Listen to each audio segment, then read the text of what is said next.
ఎవరైనా సింగిల్గానే వెళ్ళండి, ఫ్రెండ్స్తో వెళ్ళండి. భార్యలతో వెళ్తే మాత్రం వెళ్ళేటప్పుడు చాలా గ్లామర్గా ఉంటాడు, వచ్చేటప్పుడు మాత్రం వీళ్ళు ఆ డోర్ నుంచి వస్తారు, వీళ్ళు ఈ డోర్ నుంచి వస్తారు.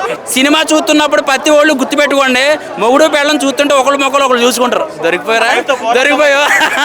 దొరికిపోయారా అని అన్నట్టుగా. తర్వాత ఈ సినిమా చూసాక డైరెక్ట్ ఇంటికి వెళ్ళండి, డైరెక్ట్ బార్కి వెళ్ళిపోతాడు. ఈ సినిమా చూసాక ఒక అనుమానం వస్తుందండి, పెళ్ళి అయిపోయిన కొత్తగా పెళ్ళైన వాళ్ళు కుర్రోళ్ళందరికీ కూడా. ఎందుకంటే వాళ్ళ ఆవిడలు ఏమడుగుతారు తెలుసా, ఆడు ఆల్రెడీ పేర్లు మార్చేస్తూ ఉంటాడు. ఆడు సృజన బదులు సుధీరు, సీను బదులు శ్రీలేఖ అన్ని పేర్లు మార్చేస్తాడు. చూసుకోండి, బాగుందండి. ఒక మంచి ఫ్యామిలీ ఎంటర్టైన్మెంట్ కామెడీ సినిమా, చాలా బ్రహ్మాండమైన విజువల్స్. అండ్ సినిమాలోకి ఏదో కామెడీ ఒక్కటే కాకుండా ఒక మంచి ఎమోషనల్స్, అంటే భార్య భర్తల మధ్యన ఉన్న బాండింగ్ కానీ, ఎక్స్ గర్ల్ ఫ్రెండ్కి భార్యకి మధ్యలో నలిగిపోయే భర్త ఎంత టార్చర్ అనిపిస్తాడో చూపించాడు. అందుకే సినిమా చూసిన వాళ్ళు అందరూ ఆల్రెడీ లేడీస్ ఒక గ్రూప్ క్రియేట్ చేశారు. ఇగో సినిమాకి వెళ్తున్నాడు నా మొగుడు, ఫోన్ చెక్ చేసుకో, ఆడు ఆల్రెడీ పేర్లు మార్చేస్తూ ఉంటాడు. ఆడు సృజన బదులు సుధీరు, సీను బదులు శ్రీలేఖ అన్ని పేర్లు మార్చేస్తాడు. చూసుకోండి, ఇంటికి వచ్చాక దబిడి దిబిడే. ఈ సినిమా చూసాక ఒక అనుమానం వస్తుందండి, పెళ్ళి అయిపోయిన కొత్తగా పెళ్ళైన వాళ్ళు కుర్రోళ్ళందరికీ కూడా. ఎందుకంటే వాళ్ళ ఆవిడలు ఏమడుగుతారు తెలుసా, అవును నీకేమన్నా ఫస్ట్ ఏమన్నా లవ్లు ఉన్నాయని అడుగుతారు కదా.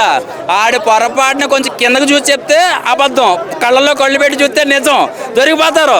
తర్వాత ఈ సినిమా చూసాక డైరెక్ట్ ఇంటికి వెళ్ళండి, డైరెక్ట్ బార్కి వెళ్ళిపోతాడు. వెళ్ళిపోయి బలానికి టానిక్ వేసుకుని అప్పుడు ఇంటికి వెళ్తాడు. ఎందుకంటే ఎక్కడ కొట్టేస్తుందో తెలియదు, ఏం చేస్తుందో తెలియదు, కానీ నిజాన్ని చూపించాడండి. చాలామందికి కనెక్ట్ అయిపోద్ది. సినిమా చూస్తున్నప్పుడు ప్రతి వాళ్ళు గుర్తుపెట్టుకోండి, మొగుడు పెళ్ళని చూస్తుంటే ఒకళ్ళు చూసుకుంటారు. దొరికిపోయారా అని అన్నట్టుగా.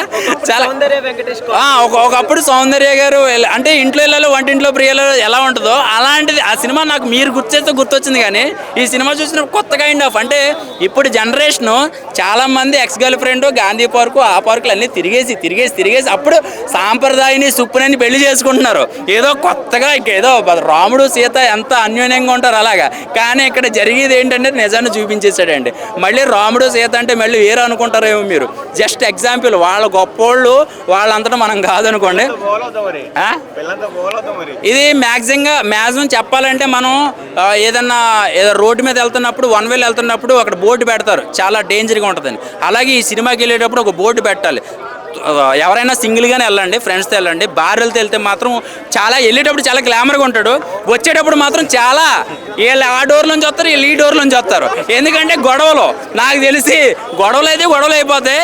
కానీ ఇందులో వెంకటేష్ గారి భార్య అయితే మాత్రం ఎన్ని తప్పులు చేసినా కూడా నా మొగుడు బంగారం అని చెప్పి ఆ నరాలు ఈ నరాలు నొక్కేసి నిజాన్ని రప్పించేస్తుంది. ఒరే పొరపాటును కూడా అలా నువ్వు చెప్పకండిరా బాబు, ఏ నొక్కినా మీ ఫస్ట్ గర్ల్ ఫ్రెండ్ గురించి చెప్పారా మీ బతుకు బస్ స్టాండ్ అయిపోతుంది. మరి చెప్తున్నా, మూవీ సూపర్ డూపర్ హిట్ అన్న. సంక్రాంతికి వి ఫర్ విక్టరీ, వెంకటేష్కి మళ్ళీ ఒక విక్టరీ వచ్చింది. ఆఫ్టర్ 3 years తర్వాత మళ్ళీ మూవీ చేసిండు, చాలా బాగా చేసిండు. మూవీకి ప్లస్ పాయింట్స్ అంటే కామెడీ, ఎక్స్ట్రాడినరీ కామెడీ, స్టార్టింగ్ నుంచి ఎండింగ్ వరకు కామెడీ. ఇంత లెంది కామెడీ ట్రాక్ చేయాలంటే అది ఈ టైంలో ఇప్పట్లో అంటే అనిల్ రావుపూడి హ్యాట్రిక్ కొట్టాడు.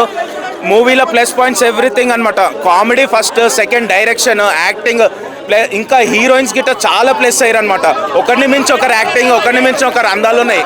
అండ్ ఇంకా మెసేజ్ ఓరియంటెడ్, అంటే ఎవరికైతే లవ్ అనేది ఉందో, బిఫోర్ మ్యారేజ్ లవ్ ఎవరికైతే ఉందో కేర్ఫుల్ బేబీ, వాళ్ళు ఇక్కడ వచ్చిరనుకో మూవీ మర్చిపోయిన లవ్ మళ్ళీ గుర్తొస్తుంది వాళ్ళకి. అలాంటి మూవీ టచ్ అయ్యే మూవీ అనమాట. లేని వాళ్ళకి నో ప్రాబ్లం, ఉన్న వాళ్ళకి జర బీ కేర్ఫుల్. పిల్లలతో పోవచ్చు, మూవీ అదే అంటాడు, పిల్లలతో పోవచ్చు. లవర్ అనేటప్పుడు అప్పుడప్పుడు గుర్తొస్తాయి కదా, పాతవి గుర్తొస్తాయి. ఉన్న వాళ్ళకి, లేని వాళ్ళకి ప్రాబ్లం లేదు, ఉన్న వాళ్ళకి డెఫినెట్లీ గుర్తొస్తాయి. ఎందుకంటే అలా చూపించాడు మూవీలో.